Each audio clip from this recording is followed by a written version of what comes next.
કચ્છ યુનિવર્સિટીમાં NSUI કાર્યકરોનો ઉગ્ર વિરોધ, વિદ્યાર્થીઓના વિવિધ પ્રશ્નો લઈને વિરોધ પ્રદર્શન। NSUIના કાર્યકરોએ ગધેડાને લઈને યુનિવર્સિટી પહોંચ્યા। ગધેડાને એડમિશન આપો તેવી માંગ સાથે NSUIનો વિરોધ, કાયમી કુલપતિ અને સ્ટાફ ઘટ મુદ્દે વિરોધ, PhD પરીક્ષા, હોસ્ટેલ અસુવિધા સહિતના મુદ્દે NSUIનો વિરોધ પ્રદર્શન।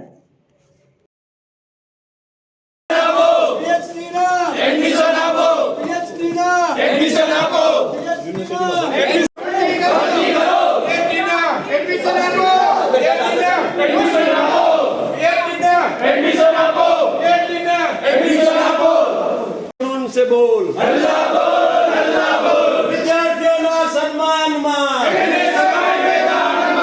विद्यार्थियों ना सम्मान मान विद्यार्थियों ना सम्मान કે 22 ની જોગવાઈ મુજબ કદાચ માર્ગદર્શકો વધે તો સીટ વધી શકે। બાકી અમારી પાસે જો તમને 3 વર્ષ પહેલા એક્ઝામ આપી હતી જે એલિજિબલ થયા હતા, હા, એના પછી